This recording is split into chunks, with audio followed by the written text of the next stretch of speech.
परम शांति। आज मैं प्रकृति के बारे में बताऊंगा। प्रकृति किसके आधार से बनती है? आत्माओं के आधार से प्रकृति बनती है।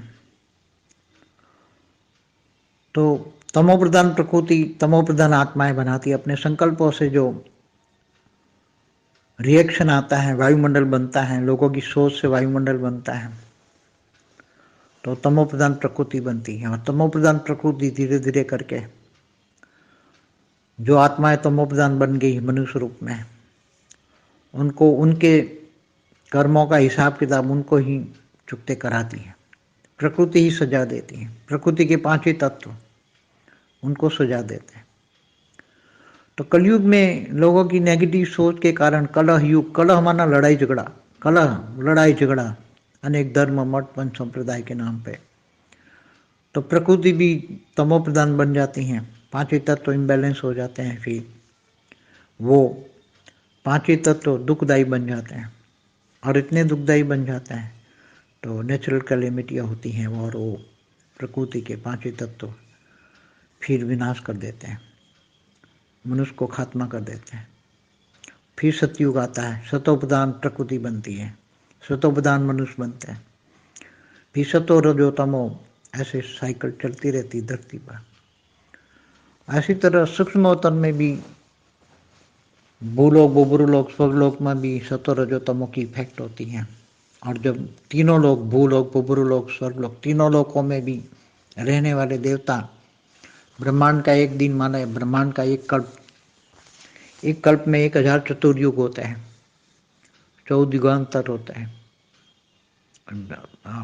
14 मनवंतर होते हैं। सॉरी, युगांतर नहीं, युगांतर तो 4 युग को एक युगांतर कहते हैं। सतयुग त्रेता द्वापर कलयुग को एक युगांतर होता है। तो सतयुग त्रेता द्वापर कलयुग भी आत्माओं के आधार से बनता है। सतोप्रधान आत्माएं होती है तो सतयुग होता है। फिर वही आत्मा बढ़ती जाती धरती पर सूक्ष्म तन से आत्माएं बढ़ती जाती।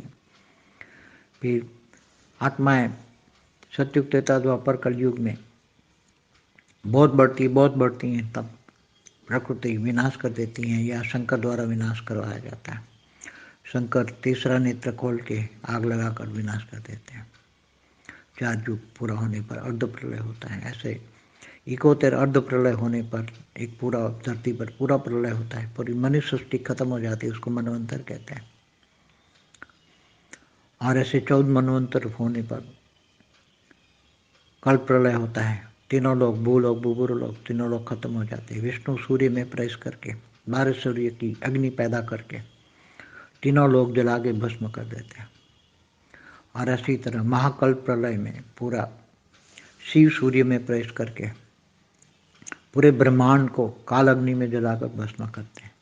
ऐसी तरह महाकाल प्रलय में महाशिव महाकाल बन के अनंत कोटि ब्रह्मांडों को अपने रोम रोम में वापस समा लेते हैं। तो कहने का मतलब ये प्रलय, अर्ध प्रलय, पल क्यों होता है, किसके आधार से होता है? आत्माएं जब तमोप्रधान बन जाती हैं तो उसका रचयिता जब कंट्रोल नहीं कर लेता तो उसका विनाश कर देता है। तो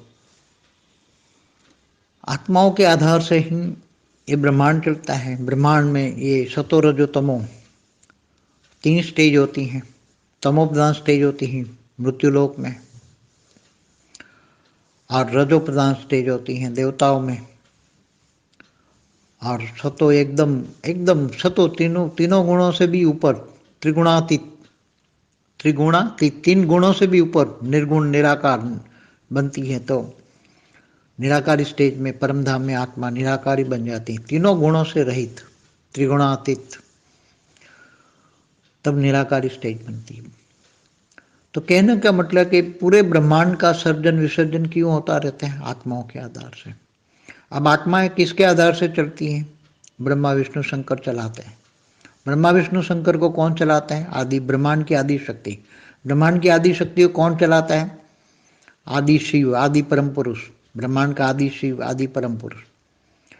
इस ब्रह्मांड को अल्टीमेट कौन चलाता है? निराकार शिव, पर ब्रह्म परमेश्वर, निर्गुण निराकार। तो निर्गुण निराकार भी, जो निराकार शिव है, निर्गुण निराकार भी क्यों पूरे ब्रह्मांड को महाकल्प प्रलय में जलाकर, काल अग्नि पैदा करके जलाकर भस्म कर देता है? पूरे ब्रह्मांड को क्यों विसर्जन करता है? क्योंकि उसके पास भी पावर खत्म हो जाती है। 90% पावर खत्म हो जाती है, तब समझ जाता है कि अब 10% पावर ही बची है, विसर्जन करने की जितनी पावर बची है। तो वो महाकल्प प्रलय में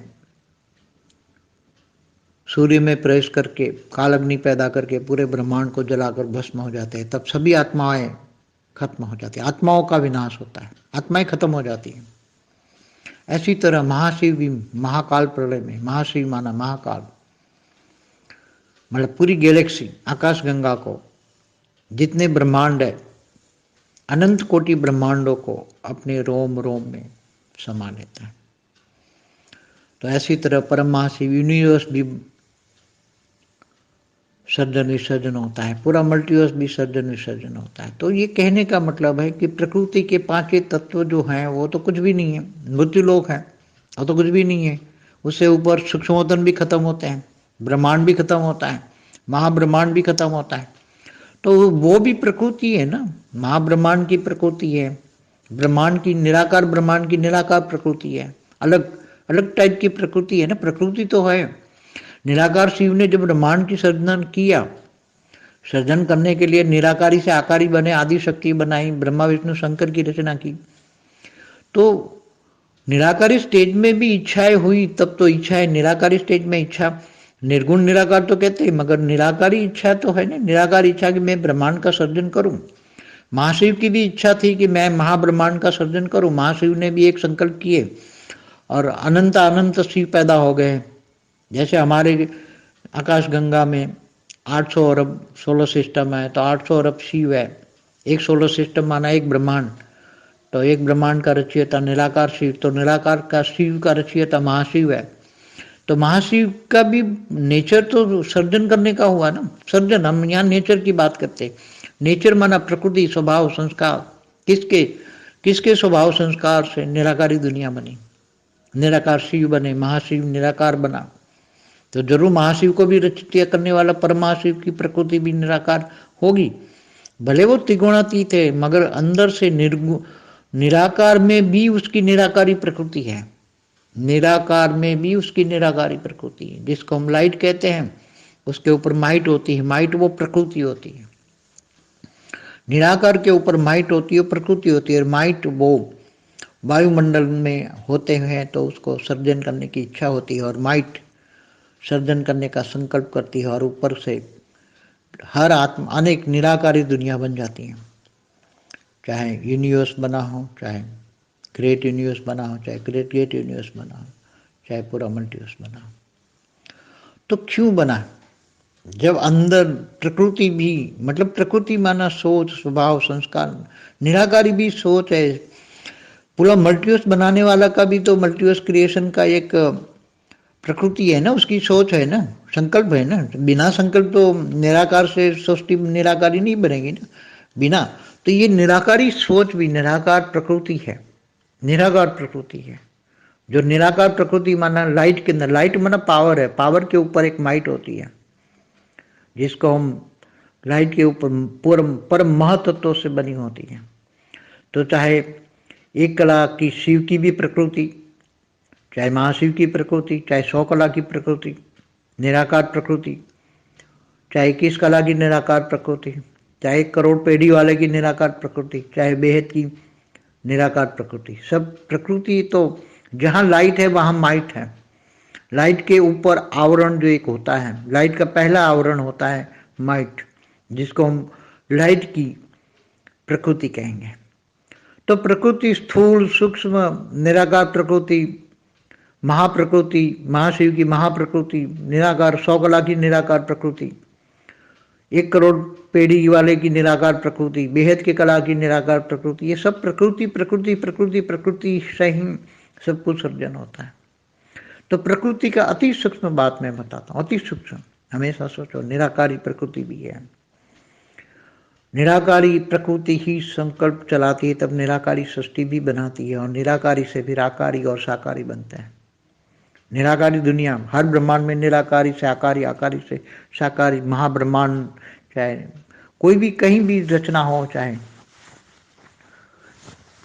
तो क्यों बनी, कैसे बनी, ये बहुत बेहद की बात है। चाहे 1 करोड़ पेढ़ी वाले ने भी जो सृष्टि बनाई, कैसे बनाई,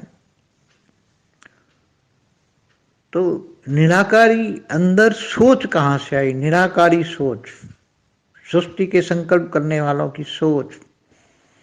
चाहे 1 करोड़ पेढ़ी वाला भी है, उसके अंदर निराकार था, वो निराकार में सोच कहाँ से आई। बेहद की कला के अंदर भी निराकारी सोच कहाँ से आई।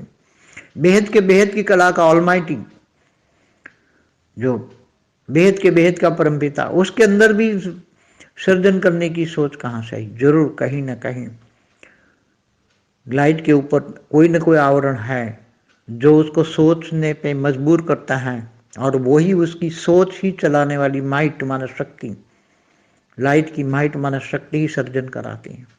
इसलिए हमेशा देखोगे तो शक्ति ही सर्जन, हमेशा हर जगह शक्तियां ही, जैसे ब्रह्मांड को चलाने वाली ब्रह्मांड की आदि शक्ति, वो भी ब्रह्मा विष्णु शंकर द्वारा काम कराती है। महाशक्ति, महाब्रह्मांड की महाशक्तियां, वो भी महाविष्णु महाब्रह्मा द्वारा पूरे महाब्रह्मांड को कंट्रोल कराती हैं। महाशक्ति अनेक रूप धारण करके महाब्रह्मांड को चलाती हैं। ऐसी तरह परम महाशक्ति यूनिवर्स को चलाती हैं। ऐसी तरह 100 कला की शक्ति पूरे मल्टीवर्स को चलाती थी। मगर वो शक्तियों में धीरे धीरे पावर डाउन हो गया, और वो धीरे धीरे उनमें शक्ति रही नहीं, क्योंकि शिव निराकार माना लाइट। और देखो हमेशा परमात्मा, परमात्मा किसको चाहिए, 1 कला की परमात्मा हो, चाहे 1 कला का शिव, एक 8-10 कला का महाशिव, 16 कला का परम महाशिव, या 100 कला का परम परम परम परम महाशिव, तो निराकार शिव होता है। निराकार शिव, सत्यम शिवम सुंदरम। तो निराकार शिव भी शक्ति के बिना अधूरा कहा जाता है। कल तो कौन सी शक्ति, क्योंकि अगर लाइट होगी तो लाइट के अंदर तो सोच नहीं है, लाइट के अंदर कोई कचरा नहीं है, तो कचरा कहाँ आया, बाहर का वायुमंडल का आवरण का कचरा किसमें आया, लाइट के ऊपर एक आवरण बन जाता है, वही माइट कहते हैं। माइट के अंदर ही बाहर का वायुमंडल का कचरा आता है, और बाहर के वायुमंडल से माइट ही लाइट को बचाती है, मतलब शक्ति ही शिव को बचाती है, शक्ति ही शिव को बचाती है। पूरे ब्रह्मांड की संचालन करने वाली शक्ति शिव को कहती है साइड में रहो, मैं ब्रह्मा द्वारा सर्जन, विष्णु द्वारा पालना और शंकर द्वारा विनाश कराती हूँ। तो उसी तरह प्रकृति ही विनाश कराती है। प्रकृति को जब लगता है कि अब ये रचना आउट ऑफ कंट्रोल है, रचना अब कंट्रोल नहीं हो रही है, तब रचयिता माना शक्ति, रचयिता माना शक्ति, शक्ति माना माँ, शक्ति माना माँ, क्रिएटर, चाहे बेहद के विश्व की माँ हो, चाहे 1 कला की ब्रह्मांड की क्रिएटर की शक्ति हो, शिव की शक्ति हो, महाशिव की महाशक्ति हो, वो खुद ही शिव को डायरेक्शन देकर, शिव द्वारा खुद ही शक्ति ही वास्तव में विनाश के कारण बनती है। इसलिए बड़े बड़े असुर जिनको कोई ब्रह्मा विष्णु शंकर भी नहीं मार सकते, उनको शक्ति ही मारती है। शक्ति के अवतार होते हैं, और बड़े बड़े असुरों का मारती हैं शक्तियाँ ही।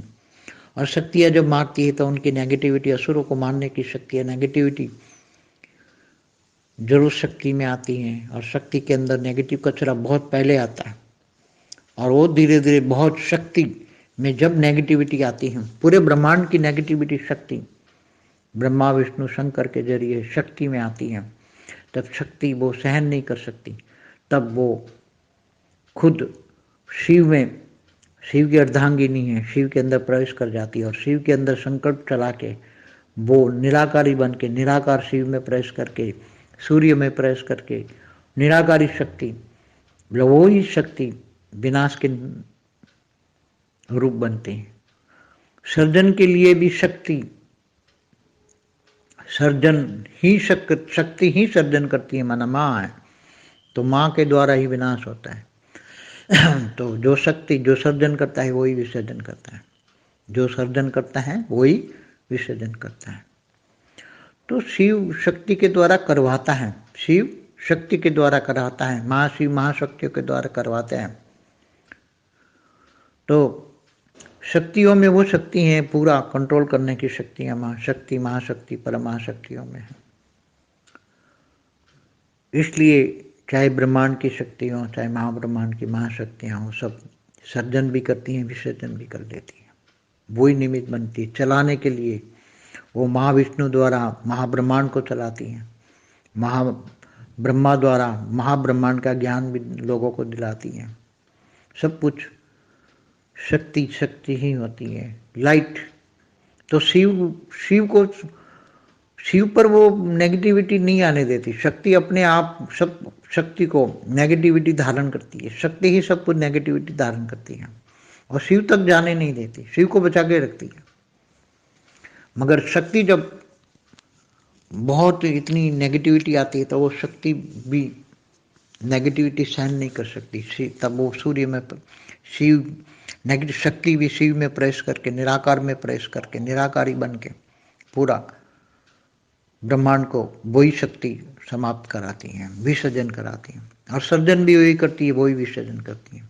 इसलिए कायदा नेचुरल लॉ है, जो ब्रह्मांड का सर्जन करता है वही विसर्जन करता है, जो महाब्रह्मांड का सर्जन करता है वही विसर्जन करता है। तो ये सब बेहद की बातें हैं। बेहद की आत्मा होगी तो बेहद की समझ में आएगी, बाकी ये सब बातें समझ में नहीं आएगी। इसलिए आज 5 तत्वों की जो प्रकृति है एकदम तमोप्रधान बन गई है। अनेक धर्म मठ पंथ संप्रदाय जो धरती पर आ चुके हैं और आपस में धर्म के नाम पर अनेक लड़ाइयाँ हो चुकी है, बहुत लड़ाइयाँ हो चुकी हैं, बहुत लड़ाइयाँ हो चुकी हैं। तो इतनी नेगेटिविटी धरती पर इतने फैल हो गई है कि खाने जैसा अन्न नहीं है, पीने जैसा पानी नहीं है और हवा में ऑक्सीजन नहीं है। सब नेगेटिव वायु फैल गया। नेगेटिव वायु, नेगेटिव सोच से नेगेटिव वायु बनता है, नेगेटिव वायु। और अच्छी सोच से पॉजिटिव वायु बनता है। प्राण वायु, प्राण को जो चाहिए वो वायु। प्राण माना आत्मा, आत्मा को जो वायु चाहिए शरीर चलाने के लिए, शरीर चलाने के लिए प्राण वायु चाहिए। सूक्ष्म शरीर में प्राण वायु चाहिए। प्राण वायु अच्छा हो तो शरीर निरोगी रहेगा। वायु तत्वों में जब डेफिसिट आती है तो श्वास में भी नेगेटिव वायु जाता है तो पूरे सूक्ष्म शरीर को डिस्चार्ज करता है। और सूक्ष्म शरीर में जब डिस्चार्ज होता है नेगेटिविटी आती है तो स्थूल शरीर में नेगेटिविटी आती है। तो मन को सूक्ष्म शरीर भी नेगेटिव इफेक्ट करती है, कारण शरीर, और वो मन को कारण इफेक्ट करती है। सब कुछ नेगेटिविटी वायुमंडल नेगेटिव सोच क्रिएट करती है लोगों की, और नेगेटिव और नेगेटिव और नेगेटिव। तमोप्रधान, लोहे जैसी तमोप्रधान आत्माएं बन गई, लोहे जैसी। इसलिए लोहा बना, लोहा बन गई, लोहा आत्माएं लोहे जैसी। इसलिए स्थूल प्रकृति में भी लोहा बना, पत्थर बना। आत्माएं पत्थर जैसी बन गई तो प्रकृति भी पत्थर, प्रकृति के अंदर पत्थर बने। तो पहले निराकारी दुनिया, आकारी दुनिया और साकारी दुनिया बाद में बनती है। मैंने कई वीडियो में बनाया, धरती क्यों बनी, सूर्य क्यों बना, ब्रह्मांड कैसे बना, ये सब डिटेल में बताएं। ये तो प्रकृति पे जरा फोकस करा है कि प्रकृति बहुत तमोप्रधान बन चुकी है। आत्माएं जागे उठे, नहीं तो वो प्रकृति ही आत्माओं को समाप्त कर देगी। प्रकृति माना नेचुरल कैलेमिटी इतनी शुरुआत हो जाएगी आने वाले समय में, नेगेटिव सोच। इसलिए बेहद की आत्माओं परम शांति के वाइब्रेशन डालेंगे तो परम शांति के वाइब्रेशन से धीरे धीरे शांति आएगी और प्रकृति भी धीरे धीरे शांत हो जाएगी और प्रकृति भी परम शांति के वाइब्रेशन में परम तत्व होंगे, परम वायु परम अग्नि होगी। तो धीरे धीरे तत्व परिवर्तन होगा और धीरे धीरे पूरी दुनिया परिवर्तन हो जाएगी। एक ही रास्ता है, आत्मस्वरूप और परम शांति के वाइब्रेशन। आत्मस्वरूप में रहकर परम शांति के वाइब्रेशन डालो, दुनिया बदल दो। स्व परिवर्तन से विश्व परिवर्तन हो ही जाएगा। अब महाप्रकृति का महापरिवर्तन माना महाविश्व, मतलब पूरा मल्टीवर्स बदलने का जो विधि है पूरा कैसे बदलाएगी वो पूरी बताई हुई है कि बेहद की आत्माएं आत्मस्वरूप में रहकर अपने बेहद की कला का पावर जागृत करेगी आत्मस्वरूप में ठीक होकर, और बेहद की परम महाशांति के वाइब्रेशन डालेंगी। परम परम परम महाशांति के वाइब्रेशन से पूरी धरती, ब्रह्मांड, महाब्रह्मांड, गैलेक्सी, यूनिवर्स, मल्टीवर्स तक जाएगी। संकल्प शक्ति आएगी बेहद की आत्माओं की। बेहद का ज्ञान होगा, बेहद का ज्ञान से बेहद का योग लगेगा। और योग माना परम शांति का वाइब्रेशन फैलाना। बेहद की आत्माओं का बेहद का परमपिता से कनेक्शन माना बेहद का योग, तो बेहद का योग होगा। बेहद के परमपिता से कनेक्शन होकर बेहद की कला का परमधाम में बुद्धि से रहकर, बुद्धि से कनेक्ट कर कर, बुद्धि से योग लगाएगा, बुद्धि से सोचेगा, बुद्धि से संकल्प करेगा। और बुद्धि का योग है बेहद का योग, बेहद का योग से आत्मस्वरूप में स्थित होकर बेहद की कला के परम शांति के वाइब्रेशन, तो परम महाशांति के वाइब्रेशन दूर दूर तक फैलेगा। जब जितनी आत्मा की कला का वाइब्रेशन बनेगा, आत्मा जितनी कला में होगी, इतना कला के वाइब्रेशन, आत्मा की पावर से आत्मा की कला का वाइब्रेशन बनेगा। और वो आत्मा की कला के वाइब्रेशन से ही, परम शांति का वाइब्रेशन ही सब कुछ स्थूल प्रकृति को सूक्ष्म, सूक्ष्म से अति सूक्ष्म, स्थूल तत्वों को परम तत्वों में, परम तत्वों ने परम लाइट में कन्वर्ट करेगी। सब कुछ बदल जाएगा, परम लाइट की दुनिया बन जाएगी। यही है बेहद का परम महाज्ञान, महायोग। योग बल से सबको राजाई लेनी है। और जो बच्चे स्वपरिवर्तन से विश्व परिवर्तन करेंगे, वही बेहद के विश्व के मालिक बनेंगे। परम शांति।